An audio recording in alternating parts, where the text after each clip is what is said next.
Hey guys, Sean here. Welcome to the F1 Word and to the preview for the 2025 Mexico City Grand Prix, a weekend I'm really looking forward to because thanks to the events in Austin last time out, this could be a huge weekend in this year's championship fight. That said, every race between now and the end of the season could and likely will be huge. We are in for a fantastic final 5 races, I reckon.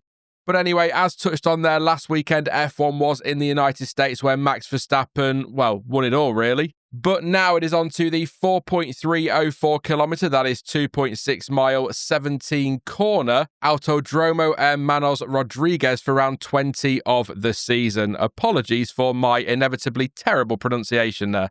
There will be 3 DRS zones in use this time around, with the first between turns 3 and 4, the second between turns 11 and 12, and the final zone runs down much of that very long start-finish straight and run to the first corner. And as a result of those DRS sections, the best spots to get an overtake done are down at turn 1, and we do see moves quite often at that corner, don't we? But turn 4 is also a great place to try something, and we do tend to see a fair bit of wheel-to-wheel action through that complex of 4, 5 and 6. But of course, watch out for those pesky track limits on the exit of turn 4. Over the years, 24 races have been held at the circuit since its debut on the World Championship calendar in 1963, with Max Verstappen holding the record for the most wins around the track with 5, including 3 in a row from 2021 to 2023.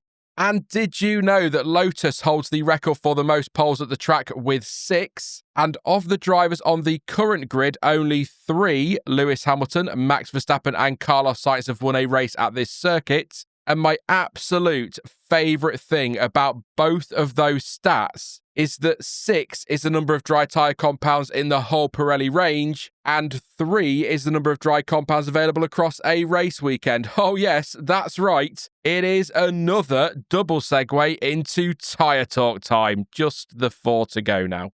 The compounds available for this one then are the hard C2, the medium C4 and the soft C5. Yes, for the second weekend in a row, they are skipping a compound. Now in its preview, Pirelli admits that the C2 is considered an extremely conservative choice for the hard tyre, and that, as well as offering less grip, there will be a considerable delta in terms of lap time compared to the other 2 softer compounds. So, while no 2 tracks are the same, we could be looking at a situation similar to Austin, where teams stretch the softer compounds as far as possible to avoid the drop-off in lap time on the hards. Then again, you could argue if the delta is pretty big, maybe they'll just accept having to take a second pit stop if degradation on the softest tyres is high. It should be said as well, it is a low grip track and it's not massively demanding in terms of the stress put through the tyres, and you can expect to see a high level of track evolution across the whole of the weekend. Altitude is a word you'll hear a lot across the event, as the circuit sits over 2,200 metres above sea level, and that can impact on the tyres as well, with graining in particular being an issue due to the thin air, which reduces the amount of aerodynamic downforce the cars can produce. Last year's winning strategy, by the way, was a one-stopper, with race winner Carlos Sainz running a medium to hard race, changing tyres on lap 32, and almost all of the field stuck to a variation of that strategy. And the weather will of course play its part in any strategy this weekend, but once again, rain isn't really expected across the event, with all 3 days, as of Wednesday afternoon at least, all set to be warm and dry. And as always, the latest forecast as of Thursday morning is on screen for you to have a look at now, but just bear in mind that it could change between me saying this and the preview going out again.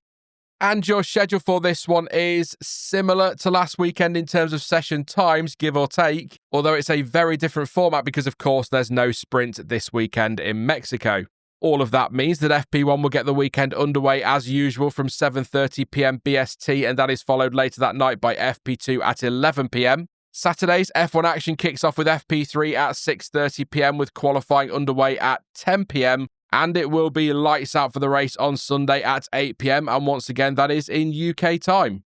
Now, before I make my usual round of predictions, let's have a run through a few news stories and talking points that have been doing the rounds since Austin. So first up, Carlos Sainz comes into this weekend with a 5-place grid penalty hanging over his head following his tangle with Kimi and Antonelli at COTA. As I'm sure you remember, the pair had been battling at turn 15 in the early stages of the race when Sainz attempted to move underneath Antonelli, wounding his Williams as they made contact, resulting in him retiring from the race. Carlos told the stewards that he had expected Antonelli to leave him space at the apex, but the Mercedes turned in early and Sainz locked his brakes when it became clear that a collision was unavoidable. The stewards, though, explained that at no point prior to the apex was the front axle of the Williams alongside or ahead of the mirror of the Mercedes, and so according to the infamous driving standards guidelines, Sainz had not earned the right to be left space at the apex, and so it was determined he was predominantly to blame for the collision, and so he was handed that grid drop for Mexico. That was not the only piece of post-race news, though, as the Red Bull team was given what the stewards consider a significant penalty following a breach of the International Sporting Code.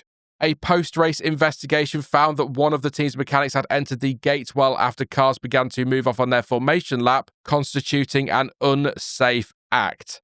The incident has resulted in Red Bull being handed a €50,000 fine, half of which is suspended to the end of the season, on the condition there are no similar breaches. But there is seemingly a little bit more to this incident, as the race has reported that the team member reached onto an area of the pit wall parallel to Norris's grid slot, with various sources indicating that the Red Bull figure was targeting the tape left by McLaren.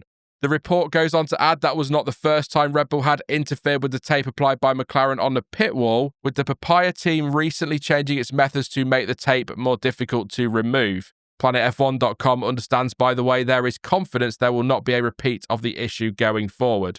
And if you're wondering about the significance of the tape, it is an aid used in this instance by McLaren to mark their grid positions, as drivers cannot easily see the lines on the track marking their grid box due to the limited visibility in the cars. It must be said it is not illegal for other teams to remove the tape, and so the Red Bull team member was penalised because they should not have been where they were at that point in time. It's a safety issue.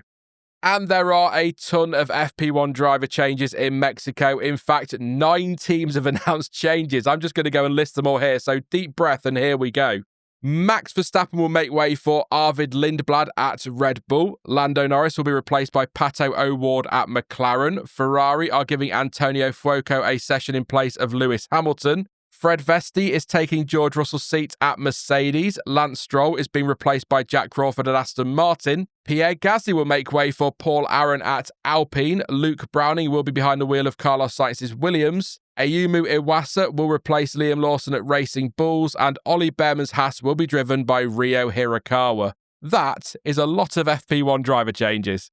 Right then, time to make some predictions, and as always, please do not take these too seriously, they're just a little bit of fun. But if you do disagree with my picks, then you can let me know yours in the comment section down below. And last time, it actually didn't go as badly as it usually goes. It was still bad, don't get me wrong, but just a bit better. I was right on Verstappen for sprint pole and the sprint win, and I also get half points for Verstappen and Norris on the podium, but in the wrong order. And given how these tend to go, I'll take that.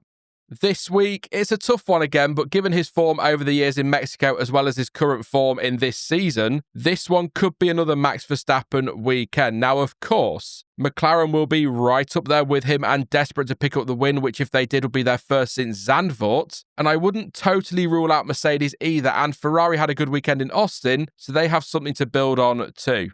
I usually overthink this, yes, although these are always guesswork to a point. Don't let my season score fool you, I do actually think about these. I know, shocking, but this week I'm letting my heart rule my head because I would love for this title to be a 3-way fight in Abu Dhabi, so I am going to go with a Max Verstappen pole and a win for the Dutchman as well. I'll try and keep it somewhat realistic and say that Oscar Piastri finds some form again after a disappointing run and takes P2 with maybe a bit of a gamble, but do you know what? It's been a while since I've said this, so I'm going to go with George Russell on the podium with Lando Norris P4 and less than a second behind him over the line. Behind the leaders, I'll pick Racing Bulls as my 5th best finishing team on Sunday, maybe some points for their drivers too. As for some separate bolder picks, I'll say we get a little bit of a mixed up race, which allows Fernando Alonso to take a top 5 finish. I would love that. As always, I'm going to go with Franco Colapinto to score a point or two, as well as a double points finish for Racing Bulls. And how about one more? Let's say points for one of the Haas drivers. Let's go with Esteban Ocon. There we go. That is it for the Mexico City Grand Prix preview then, but don't forget you can let me know your thoughts and your predictions ahead of the weekend in the comment section down below. Now, I will be live for the qualifying watch-along on Saturday over on my new channel, link in the description, and then back here on the F1 Word for the race watch-along on Sunday. In the meantime, though, if you did enjoy this one, then please do leave a like, as it really does help the channel. It's never any battle with that pesky YouTube algorithm, and consider subscribing too so you don't miss any future videos or streams. But as ever, thank you for watching. I've been Sean, this has been the F1 Word, and until next time, goodbye.